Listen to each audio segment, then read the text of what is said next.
Alrighty folks, the bed frame came nicely packed. I'm gonna go ahead and, of course, unpack it, start putting it together. I have already removed my bed, vacuumed, and did all that fun stuff. So this is gonna look really beautiful with my accent wall and LED custom slat wall over here. Okay, it's all in the directions, but I do wanna give you a couple tips during this video right here. So if you have a shorter mattress, and this is all in the directions here, if you have a shorter mattress, after you put the bars together, then you wanna go ahead and move this bar up to the top 1 and 2. Since I have a 12-inch mattress, I'm lowering mine to the bottom 2, so you'll have one area right up here that you'll see right here. I need to tighten these ones down, haven't done that quite yet. And all of the screws have little numbers on them, so you know exactly what is what. Spare parts there. There's your B screws, etc. And then everything has numbers on it, and just view the pictures for exactly what is what. And then if any of these stickers are showing, I'll go ahead and just peel those off there. But that headboard looks really sharp there. All right, before we put the wooden slat boards on, let's go ahead and take a quick look at it here. So they're really sharp looking, you can't really tell, but those are plastic feet. And then your center ones, these are metal here, as well as the back ones there. And then this is all steel in the middle section here. But your end feet right here, these are plastic, but again, they look really good. And then your nice fabric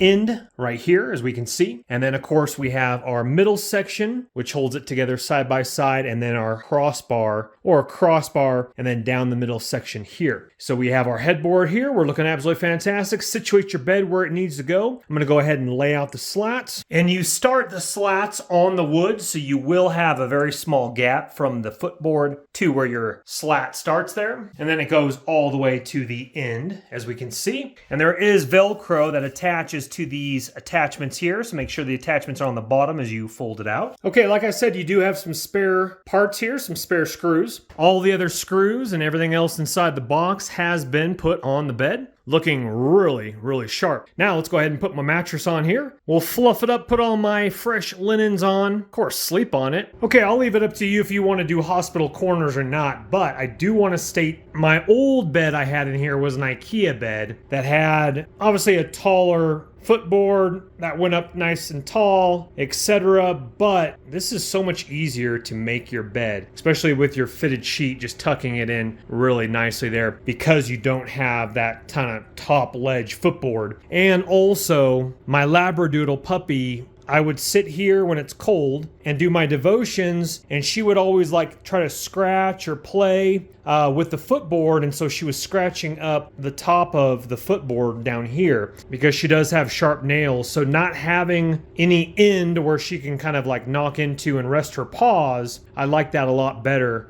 for longevity for the bed. So this again is a 12-inch memory foam mattress. I still have to put my duvet cover on, down comforter, my pillows, etc. But as you can see here, if I even put down this, it goes up right to the top of the mattress. I think I still have about a couple inches or so from the mattress to the bottom here, which is nice because you don't want too big of a gap and you don't want that headboard too far down. If you have a smaller mattress, 6 to 8 inches, use the other holes like I said, but because this is a 12-inch mattress, having that up, because you want to see the headboard.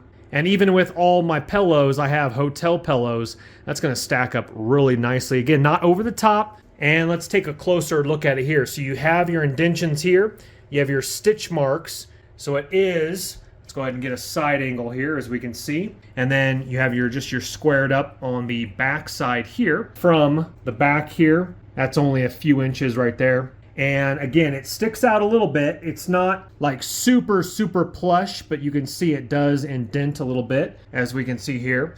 Overall, I think it's really sharp looking myself. Nice little texture to it. Again, as you go off of the accent wall. Alrighty folks, let's take a look at that. Doesn't that look nice and cozy? I'll tell you what. Look at all the snow up against the window ledge right there. It's chilly outside, but you know where it's not chilly? Boom, bada bing, bada boom. I wanted to capture this on camera before my dog jumped up there, ruffled up my pillows. So I got 5 hotel pillows all stacked up, and you can still see the headboard really, really nicely. Again, if you stack your bed exactly like this and you want to see more, have a headboard, you potentially could only use 1 screw per side and raise it up 1 more hole. It's a light headboard. I don't think that would be a problem. And my pillows are kind of at a tilt, but almost pretty much straight up. And I think that looks great, especially with my lamps, my nice color of wood here, LED custom slat wall there. And then I want to show you this here. Now, obviously hotel corners, you would have this up a little bit like this. So let's just tuck this in here for the time being here. I do want to show you this. So you have plenty of room underneath here. That's about the same distance as my old bed. You're probably looking at about maybe 8 to 9 inches or so ballpark from here to here, as we can see. I don't store anything underneath the bed, but my robotic vacuum has plenty of room to get in there. Let me just show that here. As we can see, there is still plenty